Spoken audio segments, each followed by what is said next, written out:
Back again. Welcome back to Far Out Flicks. We are back.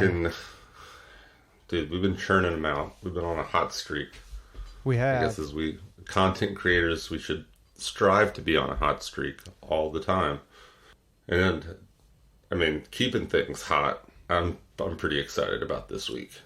I'm very excited about this week. Are you kidding me? I'd say out of all the movies we've done in season 3 so far, this is my favorite. It is, and Braden's picked all the movies for this season. I've been a lazy sack of shit. And God, he's just picking better movies than I pick. I picked the weird ones. We're going to do some more weird stuff soon. And this movie's plenty weird. There's something to be said for the obscure, and I don't know. It's like you always say at the beginning of our episode, don't listen to this if you haven't seen it. Yeah, it's a mistake. I think there is something to be said for like an obscure one you've never heard of, you're probably not going to watch. Maybe just listen to the episode, and you might want to watch it after that, you know? And my pledge to you, the audience members, is try to find obscure ones that are available on commonly subscribed subscription services. So there you go. You don't have to like bribe some back alley obscure films dealer to like slip you a bootleg copy of something that he's stolen from the archive. A weird version of Toxic Avenger burned onto a CDR. Yeah, or like the oh my gosh, how am I forgetting the freaking name of this? The Wizard of Oz, the like alleged version that has the dead Munchkin swinging in the background. Oh, that reminds me of a far out flick, The Wiz. The Wiz starring Michael Jackson and who else? Yeah, and then It's Always Sunny kind of did a The Wiz episode, which is a lot of fun. You should check it out if you like It's Always Sunny in Philadelphia, which you should. Otherwise, you are a square. It's cool to be square, as Huey Lewis once said. Hip to be square. All right, hip. So yeah, we got some more obscure ones coming down the pipeline for you guys, but we've been on a blockbuster streak here, kind of more mainstream. That's honestly the feedback we were getting was that people wanted ones they've seen. So, but I still like giving the audience ones they haven't seen because that's kind of what I want. I want to be introduced to new films. I think that we talk the best about stuff we've seen and we love, but like I'm most excited for the episodes where I haven't seen it, which is not common. But there's a few. I hadn't seen Altered States before. Episode 1 for all of our fans out there that is hidden away in our vault to maybe be released again someday. So, what is today's film? Oh, wait. First, I am Braden. This is Andrew. We're your hosts of Far Out Flicks. Welcome back. Yeah, everybody get nice and comfortable. Get yourself situated, mentally prepared to join us on a journey through a Far Out flick. And what's that Far Out flick this week going to be, Braden? This week it is Apocalypse Now. And it really is a journey. That's a good way of putting it. Let's say a literal journey. Speaking of literal or literary, this is based on Joseph Conrad. The movie is heavily based on Joseph Conrad's Heart of Darkness. Which is the one Joseph Conrad book I've read, which I think we actually discussed this before, but it is widely considered to be like a masterpiece of its era. Yep. It's pretty dark content. Just what we need for 2022, some dark content. A good reminder of the extent of human depravity. You're not wrong. We've come a long way. We've come a very, very long way. So Heart of Darkness takes place in like the 1890s in like the French Sudan, Free Congo state. And essentially, what's the main character's name? Marlowe. Marlowe is hired to be a steamboat captain and that section of the Congo River. And while working this job, is tasked with basically going on an expedition to find and depose Kurtz, who is another company man who had excellent credentials, but his means have become unsound. Yes. I love that description. Okay, I'm going to say unsound a lot in this episode. So let's get the counter started. So it's about his journey and the kind of like descent into madness that he experiences and sees in Kurtz. Basically, Kurtz has like a small renegade army cult committing all kinds of atrocities, basically. And so I actually wanted to talk about this a little bit. Heart of Darkness is based on the real life person, Paul Voulet, who was a French officer, a French captain, who more or less was given like carte blanche authority to be a psychopath and just kind of explore and conquer and bring civilization to what would have been people of the French Sudan at the time. And he went batshit insane and basically had to be hunted down. And I guess eventually his people mutinied him and killed him. But not before they committed all kinds of terrible, acts of violence, raping, pillaging, literal cannibalism, eating people. Just some like true, like megalomania going unchecked, as like one might imagine a group of soldiers left on their own to do what they see fit in a far, far away land might.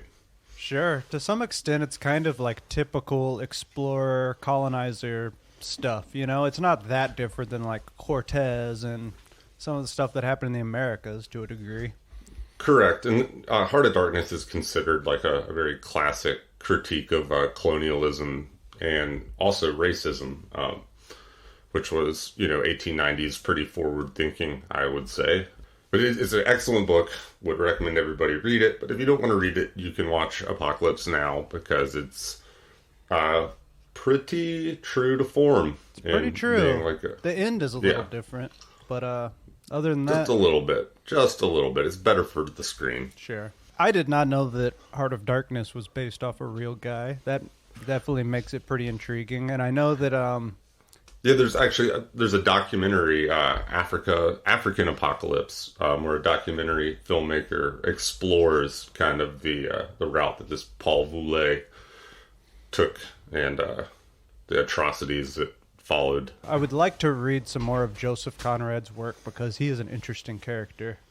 Mm-hmm. But Apocalypse Now, so basically in the 60s, I guess there were a bunch of really famous filmmakers all going to UCLA Film School at the same time. It was Spielberg, George Lucas, Francis Ford Coppola, a few others. And so basically, I mean, these guys revolutionized what filmmaking is later on. Yeah, and some of them kind of went overboard, I would say that like the director's power was very unchecked at that time.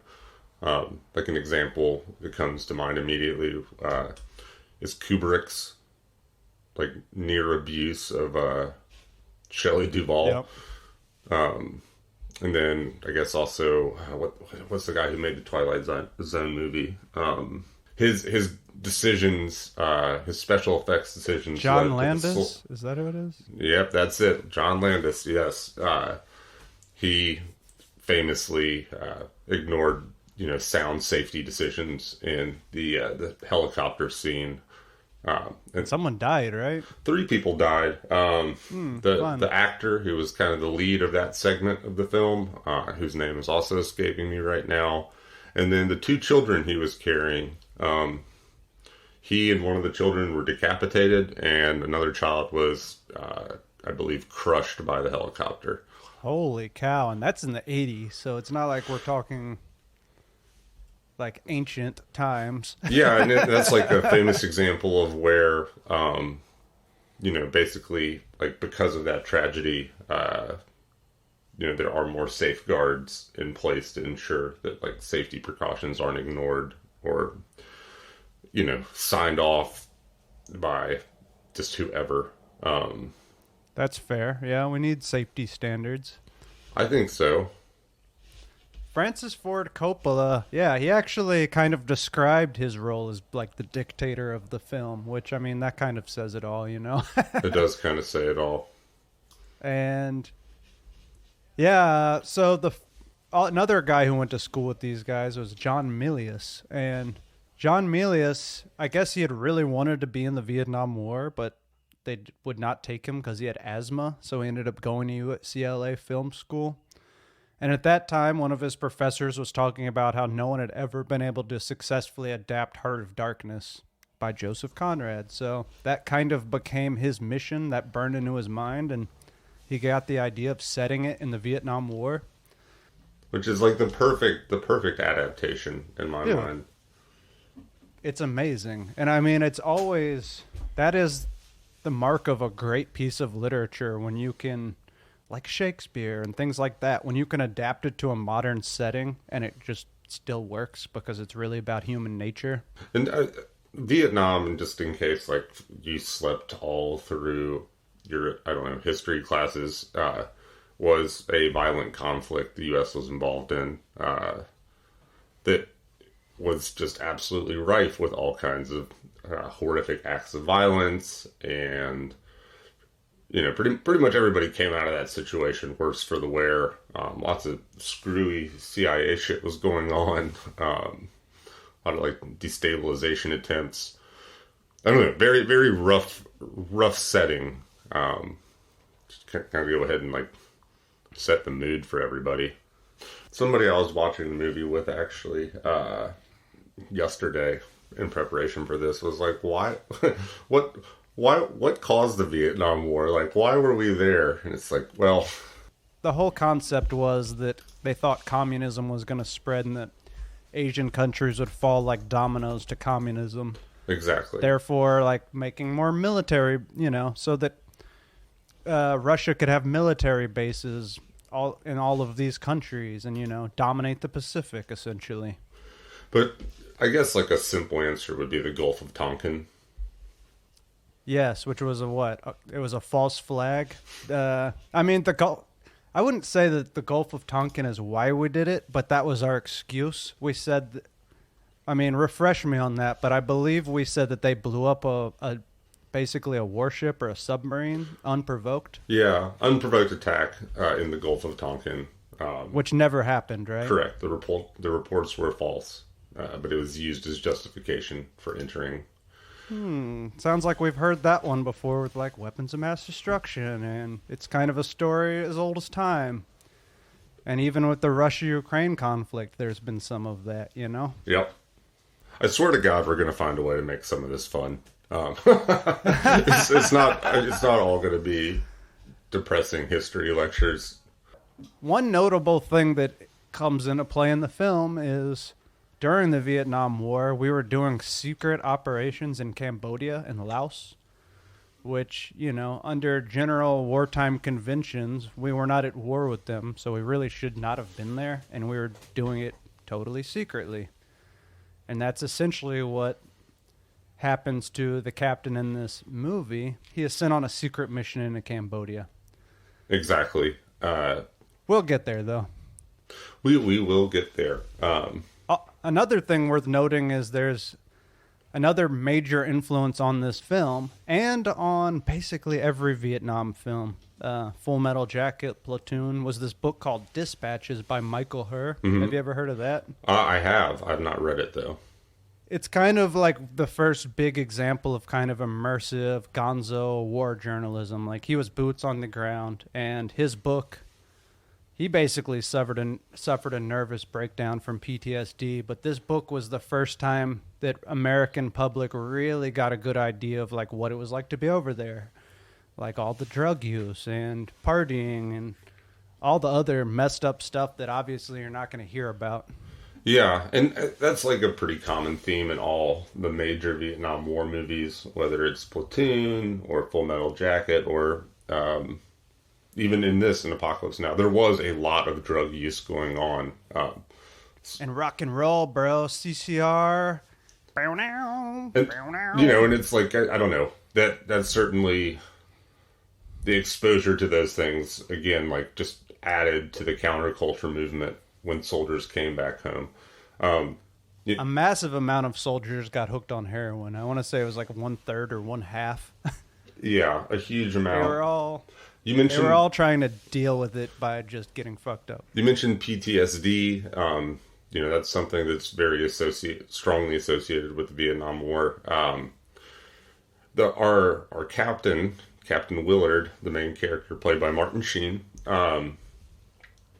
he is actually back in Vietnam at the start of this movie on his second tour. He, I guess it's stated, maybe implied, that he went back willingly after he came back home and his marriage fell apart.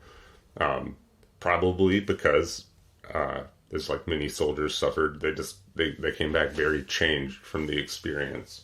So getting into the film, Francis Ford Coppola directs it. Mm-hmm. He was riding high after releasing the 2 Godfather films, so he was probably like the most in-demand filmmaker in the world at this point. Yep.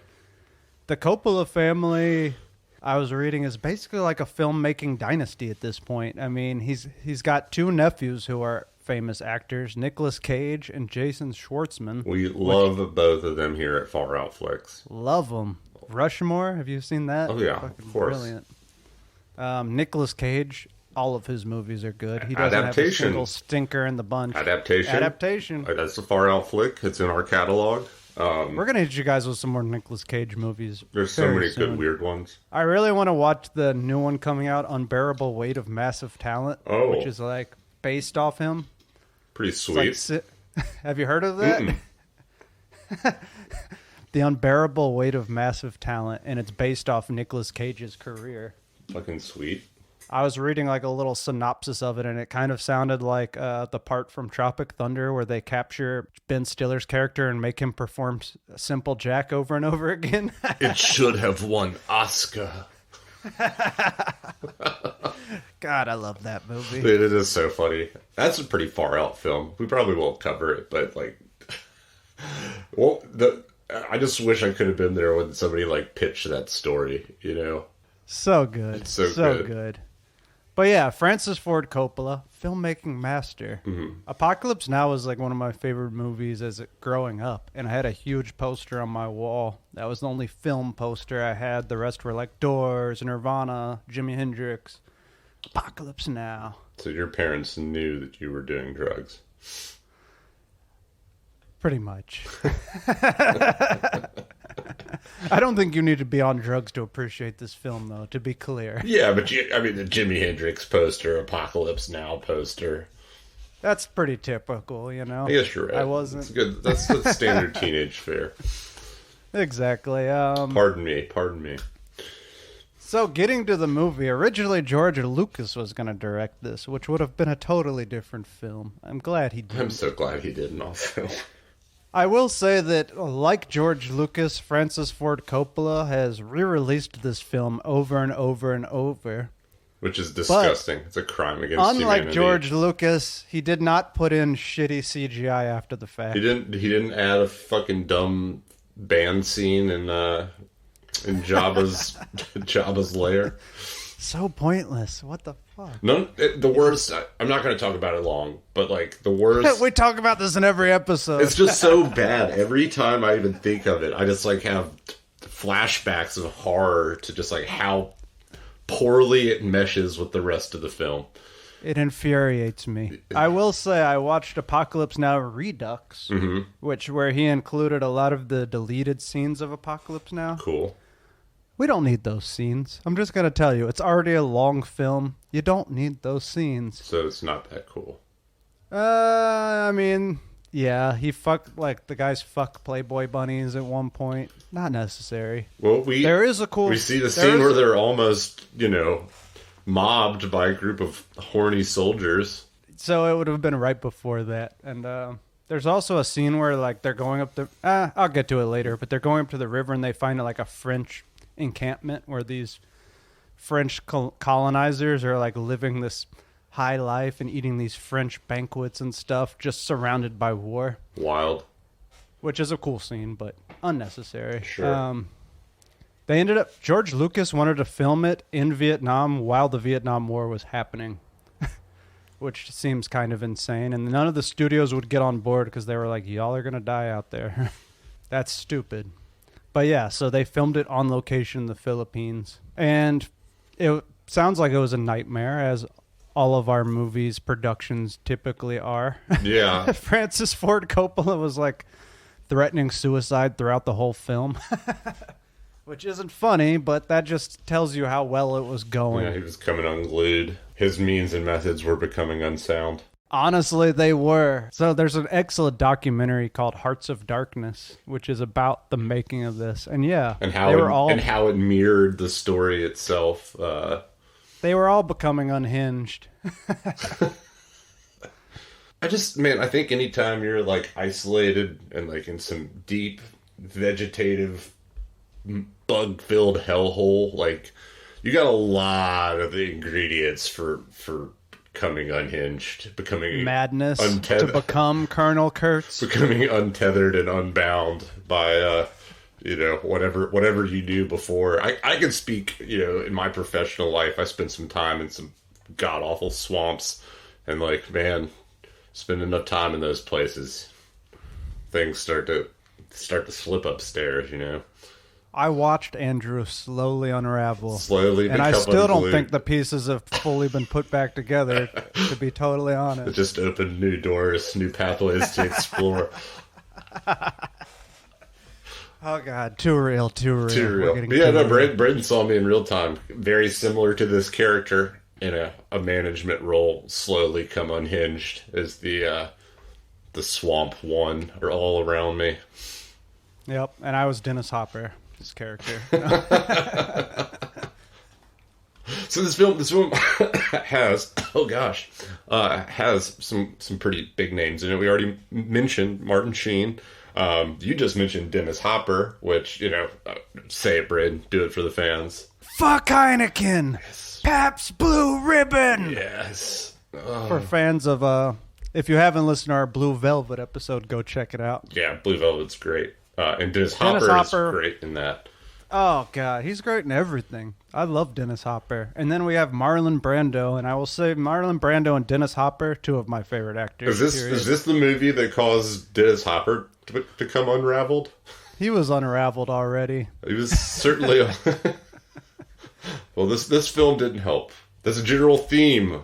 A theme is people becoming unsound. Yes, and he was definitely unsound. And in the behind-the-scenes clips I saw of Dennis Hopper, he was totally out of his mind. He was on a lot of drugs at this time, and it comes through in his character. He's not really acting. He's saying lines, but he's just being himself, We are peak 1970s, right? Like, that is it. Yep. Drugs are flowing like wine. Then we got Robert Duvall's in it. Lawrence Fishburne, who I need to make a quick correction. Lawrence Fishburne is not Ghost Dog, okay? Bad. It's Forrest Whitaker. Yeah. Thanks for catching me on that, Andrew. I just rolled with it. I'm sorry. That was... Yeah, Lawrence Fishburne, he actually lied about his age to get on this movie. He was like 14 at the time. Whoa. Which is crazy. Old-looking 14-year-old. Talking about young-looking, an extremely young-looking Harrison Ford. It's true. A very minor role. So this was before Star Wars. The film came out after Star Wars, but it was filmed before Star Wars. Important distinction, yes. Yes. So by the time it came out, he was huge. He might have even drawn in some of the audience, actually. Even though the role was very minor. But perhaps he wouldn't have had a minor role if Star Wars had already debuted and he was already a big name. But he looks so young in this. I mean, gosh. Yes.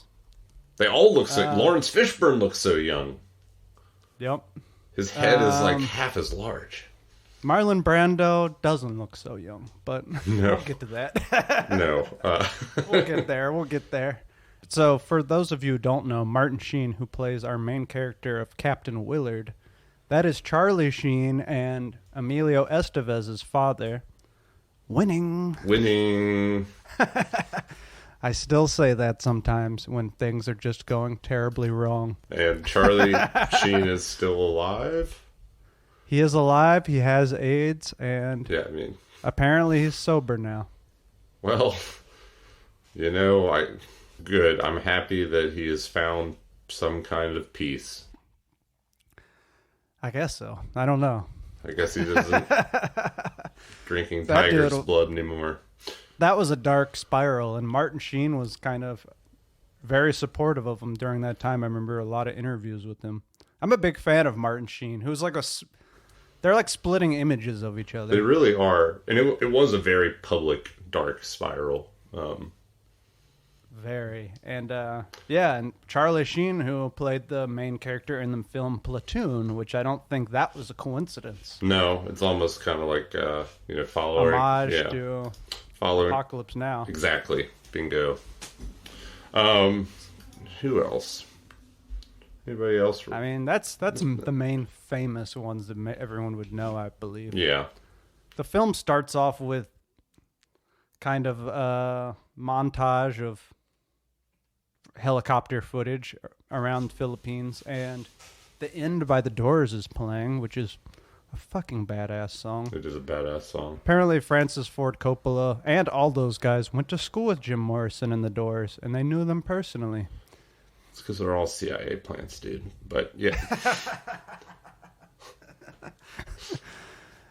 I love the Doors. I won't have anyone talk shit about the Doors in my presence. I love the Doors too, but a CIA plant. Same with the Grateful Dead. If you disagree, I mean, dude, what's that book? Oh shit. Well, whatever. I'll get it over to you. Is it about MK Ultra giving people LSD? Yes. I don't know. Yes. But there is a book about that. There is. They were operating right on Haight-Ashbury and had like a clinic, I believe, where they were giving out free LSD, but it was actually the CIA trying to do mind control experiments. Why can't our current government give out free LSD? I mean, it would solve a lot of our problems. It would. Wouldn't it? It would. Just be one long fish summer tour throughout all of the U.S. And then when the acid wears off, you're like, this fucking kind of stupid. the endless fish summer tour. brought to you by your friends at the CIA. Oh lordy. So there's a reason I'm touching on all this. It's all going to come back. Comes back. It's coming back. It's coming full circle. So in the first scene of the film, we're introduced to Captain Benjamin Willard, played by Martin Sheen, who is the counterpart of Charles Marlowe in the book Heart of Darkness. Yep. The scene's super intense. It's basically him in a hotel room losing his damn mind. Yeah, we actually discussed, was he on a substance at the time? Possibly LSD. I was going to say maybe heroin, because there's a scene where, like, in the opening credit scene or whatever, you see, like, a spoon on his table. The camera, like, passes over it. That's not an accident. That's the filmmaker telling us he was on heroin for sure. And there's a lot of heroin going, a lot of drugs going on in Vietnam. It also touches on the fact that he, as I mentioned earlier, he'd already been on one tour, and he came back after his marriage fell apart because he just, like, couldn't, adjust. Hold it together. Yeah, and I mean, there was a local shop teacher when I was in high school, who went on 3 tours, I believe, in Vietnam, and somebody asked him once, like, why 3? Why did he keep going back? And he said when he came back, he was just too bored, so he re-enlisted, like, within a few months. But anyways, Martin Sheen's losing it, becoming unsound. And he's looking in the mirror and doing these weird, like, karate moves. And apparently to prepare for this scene, Martin Sheen had been on, like, a 2-day alcohol bender, which he said at this time in his life he was actually unhinged in reality. So it wasn't that much of acting. He was dealing with some stuff. And when he actually punches the mirror and like becomes all cut bloody and everything, that was not in the script. Martin Sheen was just actually losing it, and they tried to like cut the scene, and he just insisted they kept filming it. Yeah, it's like it's the proto Leo DiCaprio glass break in Django Unchained, like real blood, you know. Hey man, that's some pretty good method acting, I guess. Fuck yeah, dude. I mean, but so anyways, he's going nuts, and then the next morning, two like MPs are sent to his dwelling to collect him, to bring him before some upper brass for an assignment. And I love this scene because like he, I think this adds more to the kind of assessment that he was under some kind of substance's influence. But like when they come, he's like all wrapped up. He looks like a teenager, like not wanting to get out of bed in the freaking morning. And he sits back down and they tell him what his assignment is, and he like just kind of like puts his face into his hands, and like one of the MPs, it's like, oh come on Captain, you got a couple more hours, and he just like tries to roll over and go to sleep in the bed, and the two MPs are like, oh you're going to the shower buddy, and like pick him up and drag him to the shower like it was just like a regular thing there to like stumble upon people unfit for duty that you just right. that you just had to like slap and just get him hit them with some ice water, some coffee, and send them on their way. It's just like part and parcel of their job. Oh man, that's scary. So basically, they send him to this headquarters in Nha Trang, where he's given a special top-secret assignment. This is where we learn about Kurtz, who was Marlon Brando's character. I guess he was like a high-ranking guy in the military who was on a mission in Cambodia. I guess I'm not sure exactly what he was doing there, but essentially he went insane and never came back. Yeah, he was doing some weird, clandestine shit, like, whether it be trying to like rouse rebels or whatever. And basically he's become unsound. That's the 5th time for those counting at home. Yep. And like his methods are unsound. He's created this like cult army that's following him. So he's got a whole rebel army that's not helping the American military anymore. They're basically an independent. Yeah, they're part Cambodian and part American is like what their ranks are made up of, and they view him as a demigod.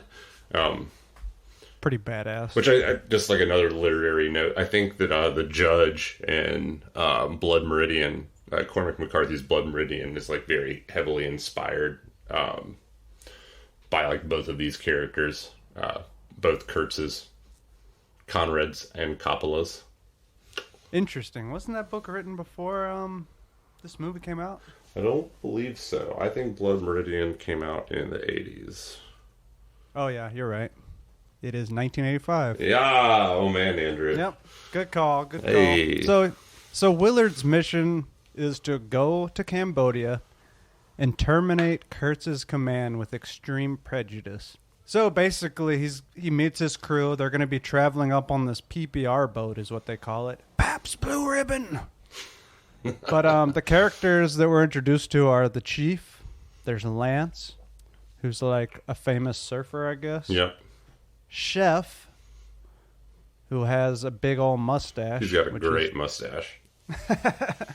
And Mr. Clean, who is Lawrence Fishburne's character. Yep. Who's kind of like the youngster on the boat. So they take off on their journey. They're supposed to go up this river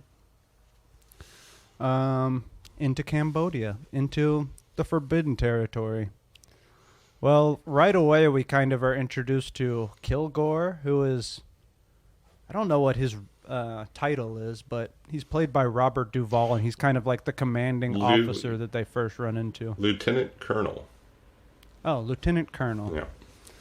And he says basically, so this first scene, they're just dropping napalm all on this village.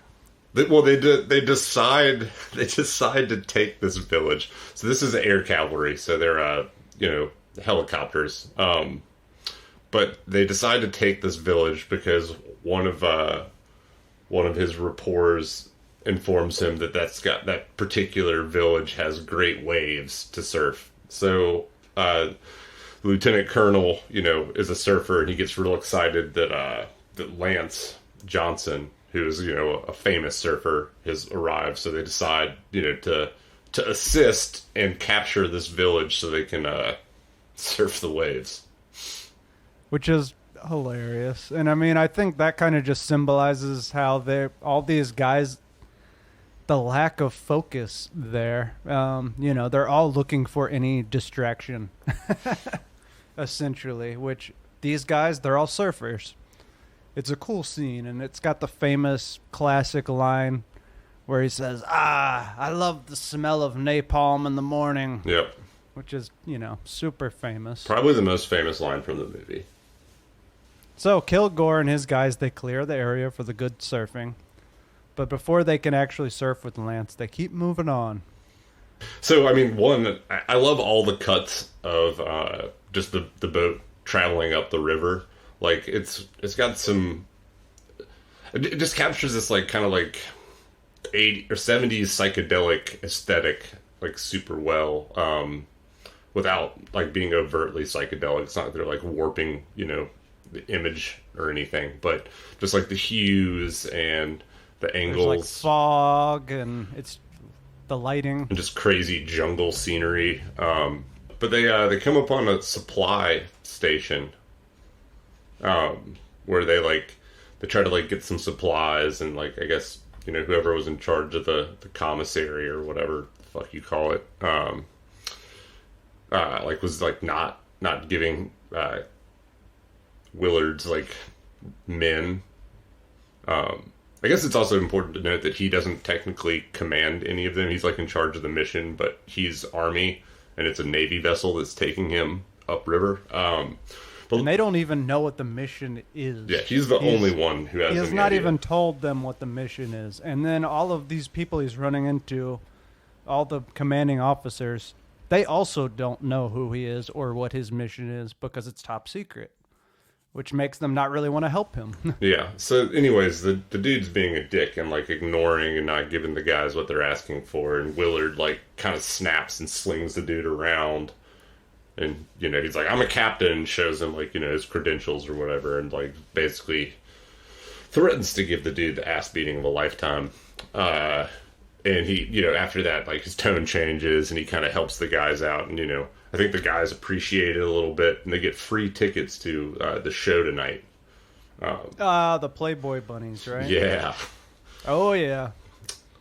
So I think this is cool. It's like a weird little, like, outpost, and they've got these, like, crazy arena lights set up, and it's just a very cool scene in my mind. There's, like, this little, outpost of...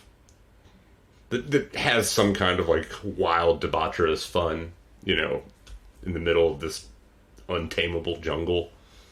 Yeah, it's very interesting, that scene, like, juxtaposed with the war that's happening all around them, Yeah. But anyways, the Playboy bunnies, like, come off a helicopter, and they're doing their thing. They're, not fully nude, but they're doing provocative dancing for the late 70s, or I guess what would be 60s, in the film. And of course, I mean, what do you fucking think happens with a bunch of horned up soldiers who've been in the bush dealing with all kinds of horrific things? They all try to storm the stage to get to the women, which is kind of horrific in and of itself. And basically, the bunnies are rushed onto the helicopter, and the helicopter kind of takes off with some people hanging on to it. And the one dude's pants fall down.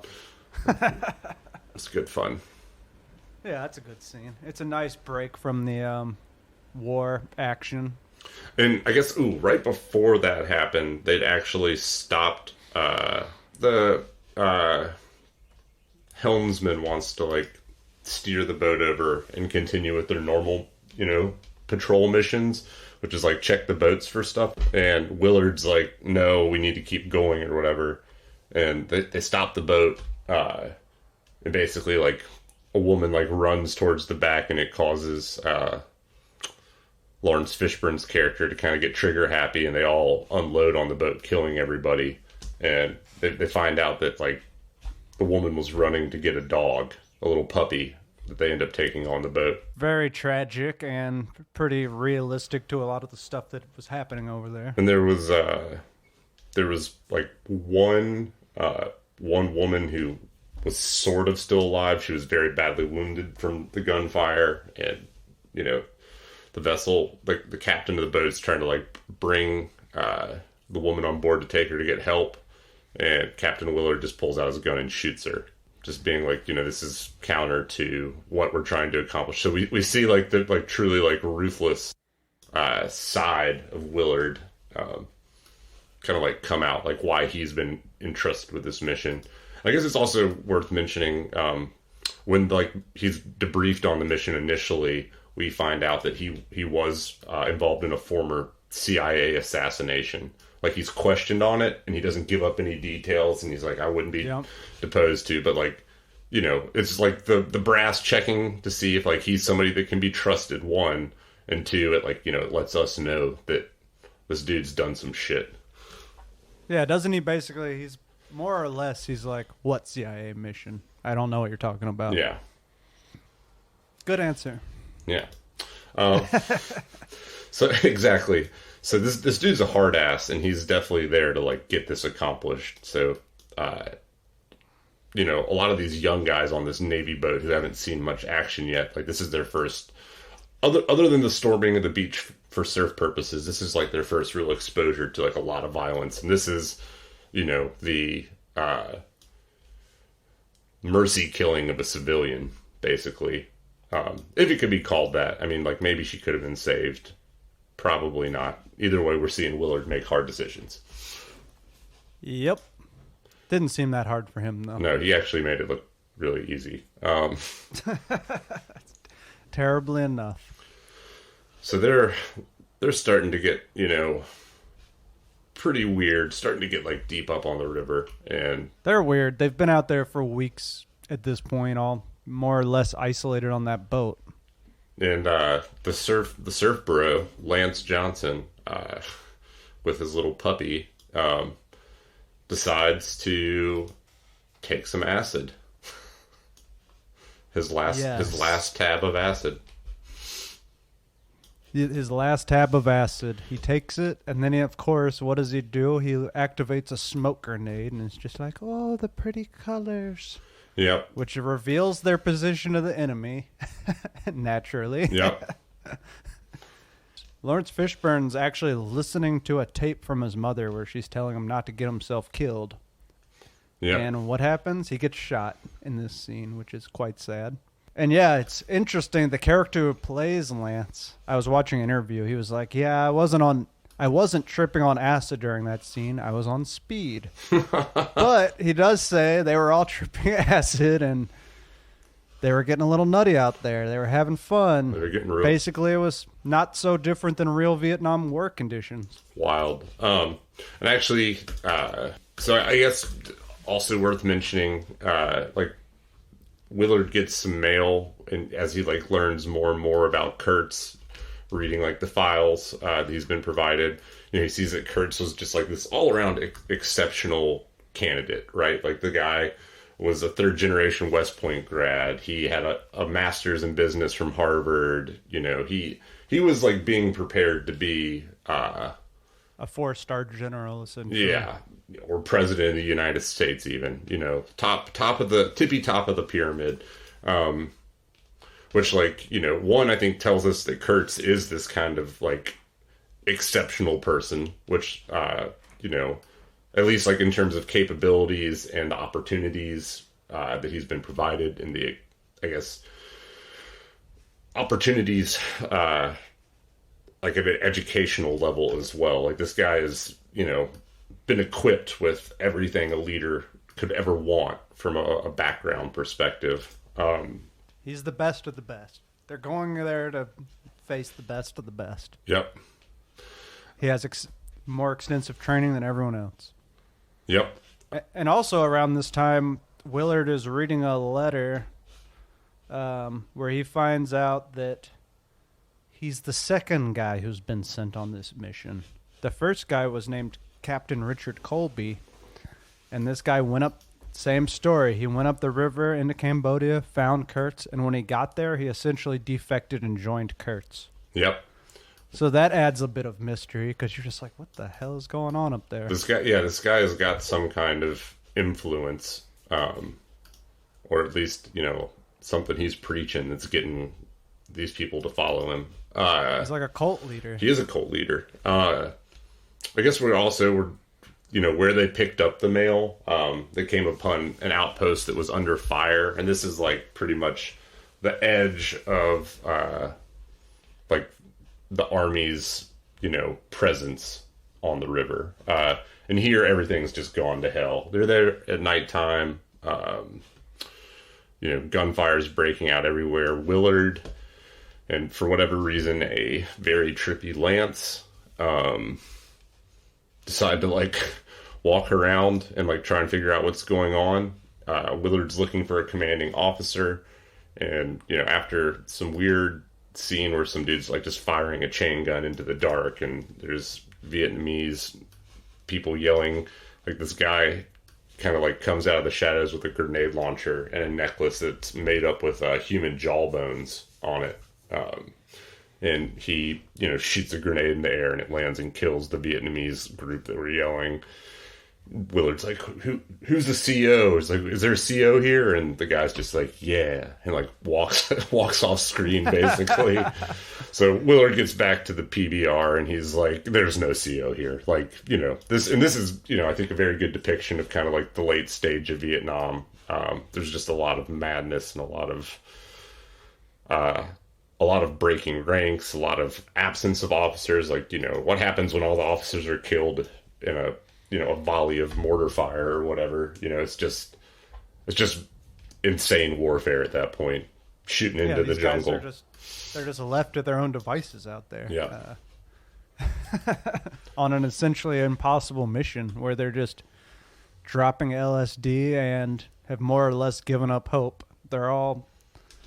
That's a cool scene. They all seem way out of it. Yep. So now we get to where Lance activates the purple smoke grenade. Purple haze! Like a fucking idiot.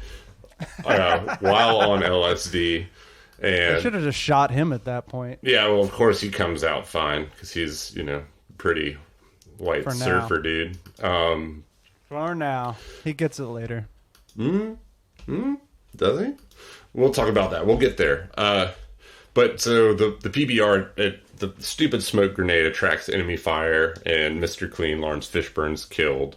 And that's when they do the whole scene where they let him go in the water. He was listening to a recording from his mom or aunt. Was it aunt? Was it mom? Thought it was mom. I think it's mom.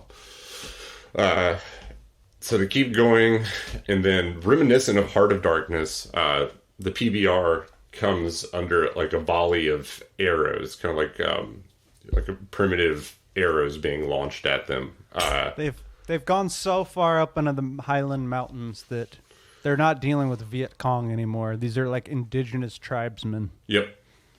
And more or less they're just warning arrows. Willard kind of instructs everybody not to fire. But of course, fucking Lance, can't help himself. Fucking rocket scientist Lance opens fire. Fucking Lance. That guy.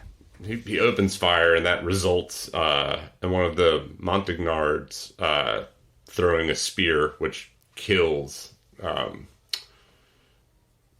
what's his freaking name? Chief.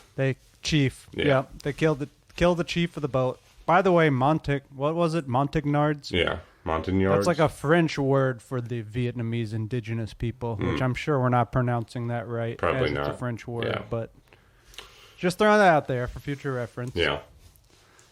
So now they're getting close. They're like nearing They're probably in Cambodia. I don't even think they're totally sure, but they're nearing Kurtz's base, right? Mm-hmm. So Chef is now in charge of the PPR with the death of Chief. Chief and Chef, man. I know. It gets a little confusing. Yeah. But he reveals the mission. And Chef's just like, what the fuck? Like, of course we're doing some fucked up mission, taking out our own.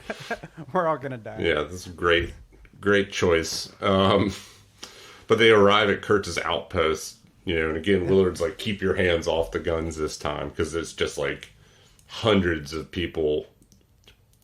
They look like they're wearing like human blood on their faces. They are, and there's severed heads on the steps, and yeah, it's basically like this Angkor temple, an ancient civilization that basically no longer exists in Cambodia. But it's a pretty horrific scene. Like, as Braden said, there's severed heads and bodies, and looks.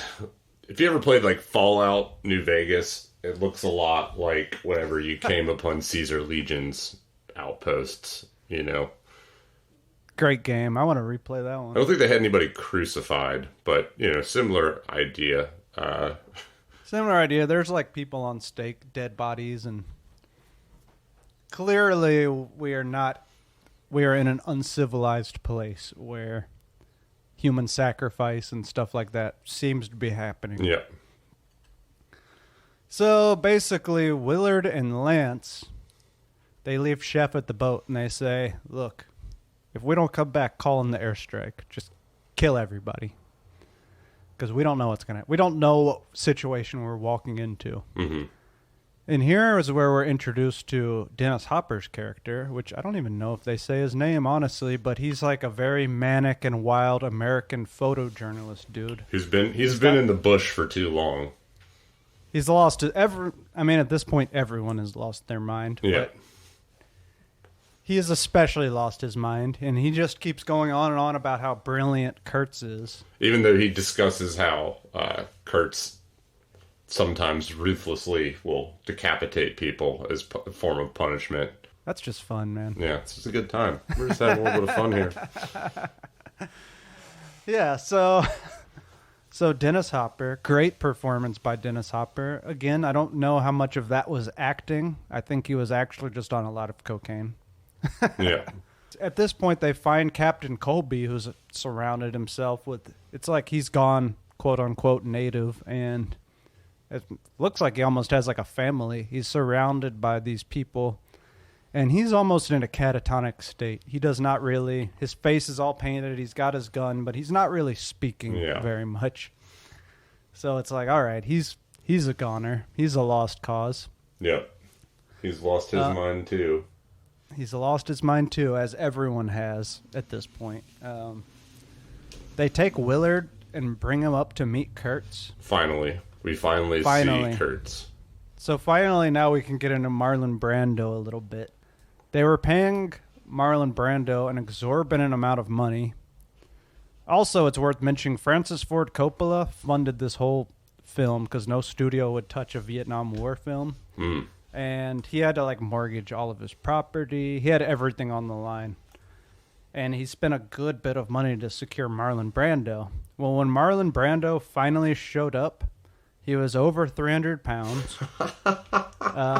He hadn't learned any of his lines, hadn't read Heart of Darkness, seemed totally disinterested in doing the movie, was intentionally delaying filming his scenes just to get the paycheck, essentially. For anyone interested at home, Marlon Brando is 5'9", so 300 pounds is That's big. It's a very rotund man. And he essentially was like so ashamed of his weight that he did not want to go on. He did not want to be filmed, which, that's a problem if you're an actor. Because that's your whole job, is to be filmed. That is your whole job. He didn't want anyone to see him in his current state. Francis Ford Coppola is like, dude, it's fine. We're just going to rewrite the character. Now you're fat ass who has overindulged in every way. Sex, food. You're a demigod. Yeah. Marlon Brando didn't want to hear that because, again, he didn't want his fans to see him in such a sorry state. Did that hit too close to home for him? I think, yeah, no shit. I think it hit way too close to home for him. But I don't do those things. And this was the beginning of like Marlon Brando's reputation as a difficult actor, just like the biggest pain in the ass you could get to work on your movie. But he's brilliant. He's man. great. He's great like, in it. I would say I don't think it's that controversial to say he's one of the best actors of the 21st century. No, or I the don't think 20th that's century. Controversial at all. No, I mean, he kind of changed the whole game of acting. He like added a realism that didn't exist before him. Mm-hmm. But yeah, so he showed up totally unprepared, sloppy mess, didn't give a shit about the movie. But they kind of wrote that into the character, and they worked on this character, and it's like kind of a compromise for him being so just obese. They like filmed him completely in the shadows. Which I guess he insisted on, but you could... You can still see he's quite fat in this. He's supposed to be a badass Green Beret. Yeah. Just wasn't really working. Wasn't working. But he's amazing, and I think that it ended up making him super mysterious, that he was kind of filmed in the shadow with his hands like covering his face half the time, and you don't really... For as much as they were paying Marlon Brando, you barely even see the man in the film. Sure. And I mean, like, whatever. In Heart of Darkness, Kurtz was unwell. He was sick. And I guess, like, you know, it could go either way. You could look sick and be gaunt, or you could look sick and be a 300 fucking pound pile of gelatin sweating profusely in the Vietnamese/Cambodian jungle. Being fanned by banana leaves.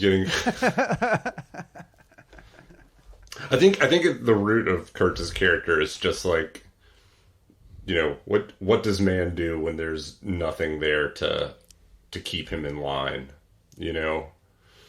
I think it went to his head a little bit, and he was being worshipped by these people. He had no self-control. And again, this guy is like the height, like the product of the height of civilization. Like, he's got like the highest pedigree, but like at the end of the day, when given the power and separated from, you know, civilization as he knew it for X amount of time, like, he reverts to the most hedonistic and barbarian like practices. And I think it's, you know, it's a critique on, I guess, our assumed positions and our, like, you know, the fact that society is just like this inherent thing for some people.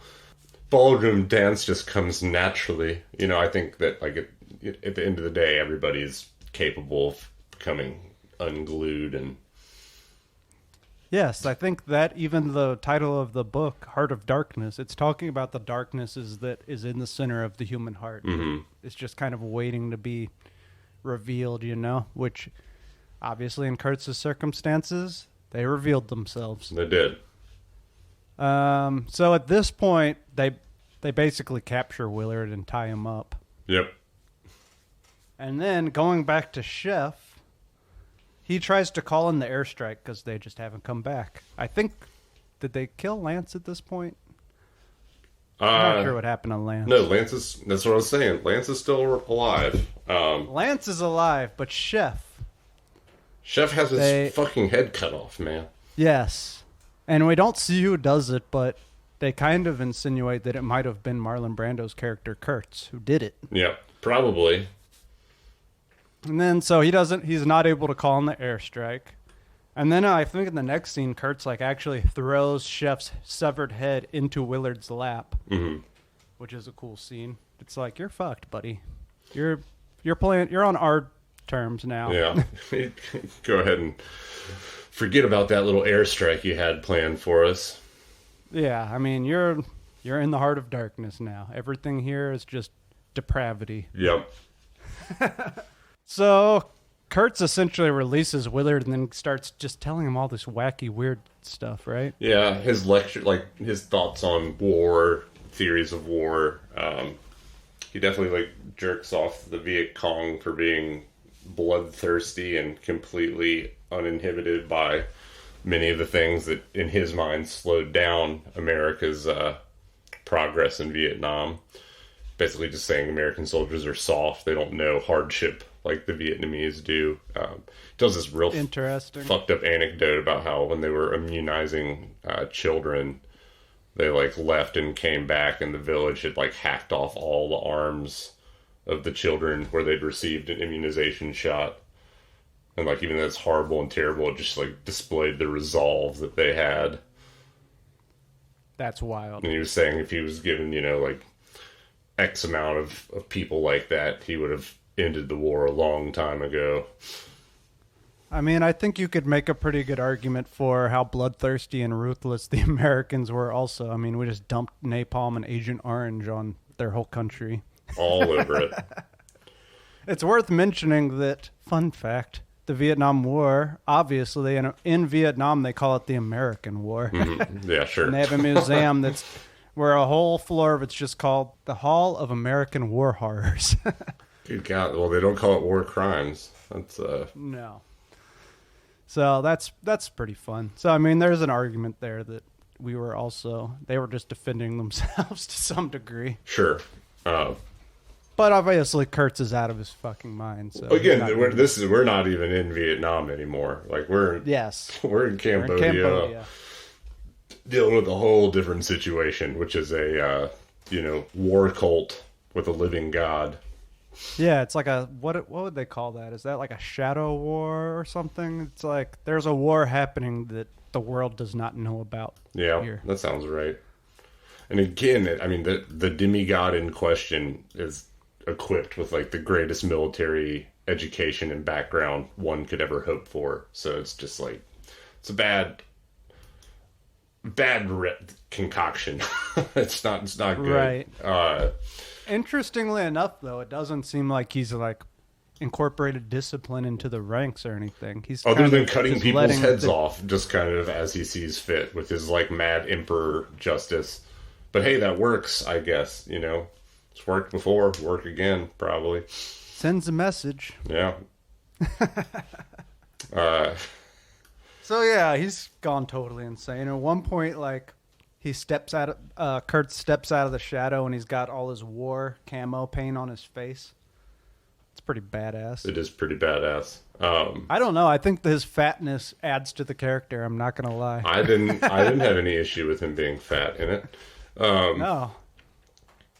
He also, Kurtz, in talking to Willard, talks about his kid and asks him to tell his son about him after he dies. Which is an interesting scene because it seems to be him reconciling his own death, and he knows that Willard is going to make it out of this and he won't.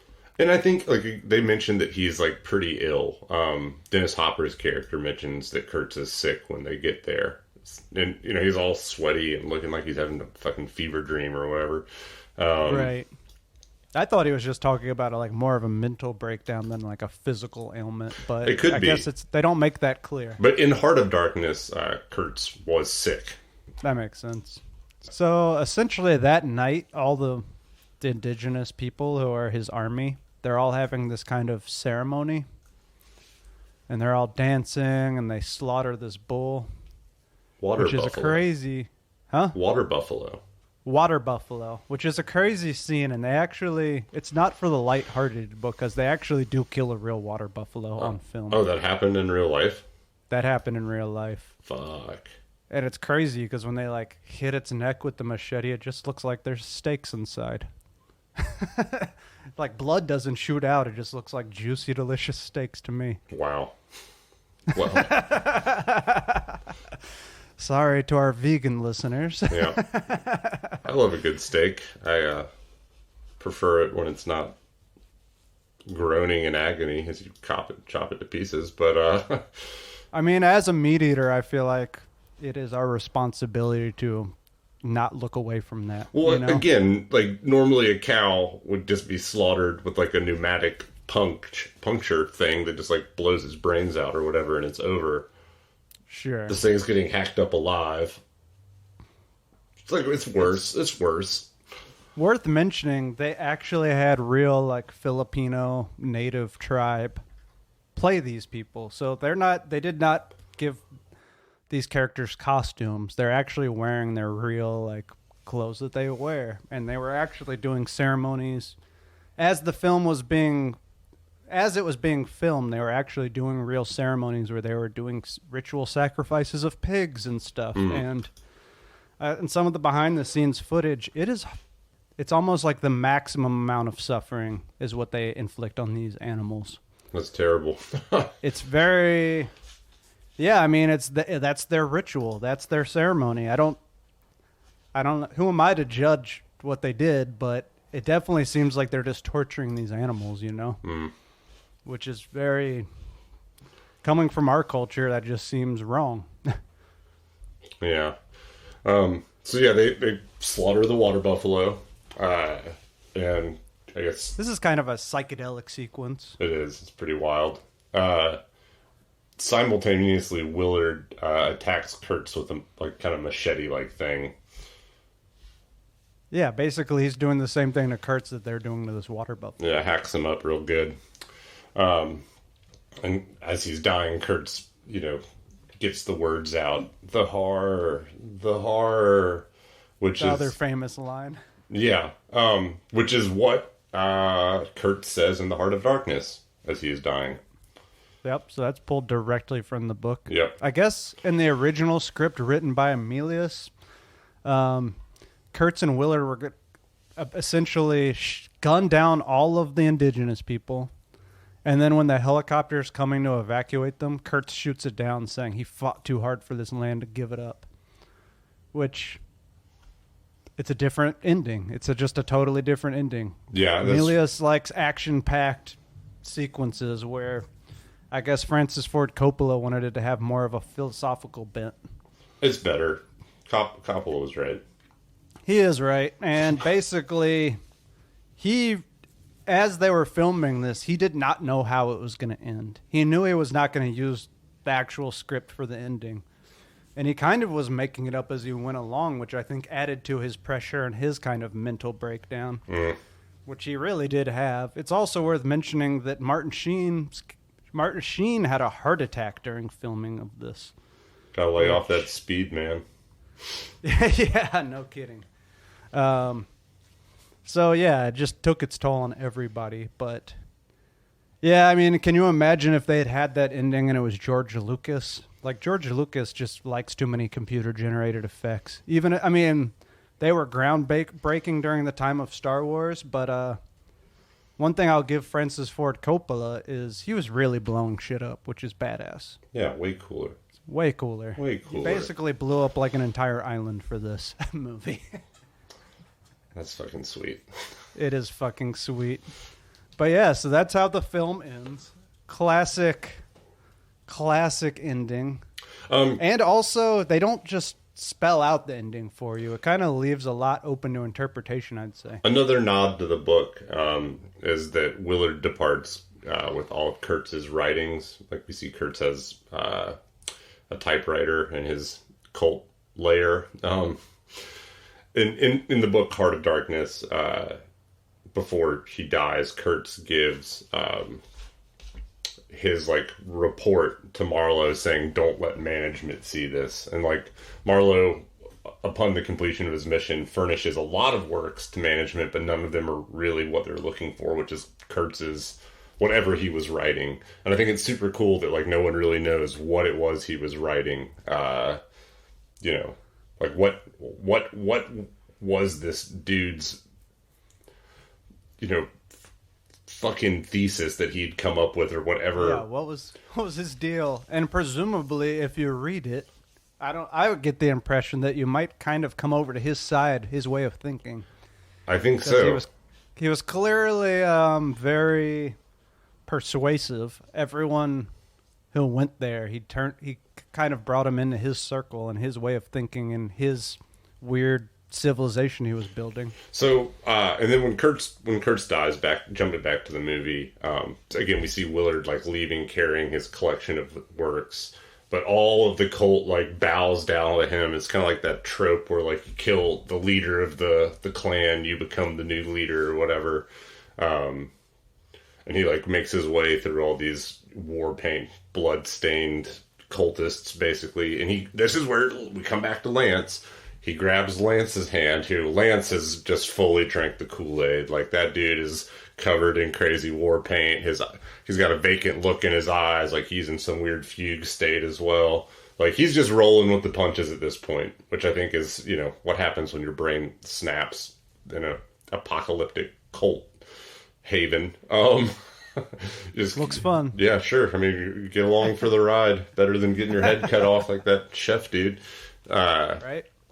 But Willard grabs Lance's hand and, like, guides him back to the PBR as all these, like, cultists bow down to him, and they get on down the river, getting away from there. Badass. It makes me want to reread the book Heart of Darkness. It's not long. Same. I actually had the same thought. You can read that in like a couple days, honestly. Yep. And I want to get into some of Joseph Conrad's other works because you don't get many writers who were explorers of exotic lands as much as Joseph Conrad was. I want to say he lived in Myanmar and just a bunch of stuff. Or maybe that's George Orwell. I'm getting them confused. Joseph Conrad. I'm definitely thinking George Orwell. Joseph Conrad lived a bunch of places too, though. I mean, clearly, how many people rowed a boat up the Congo in the 1890s? Well, he was in extreme.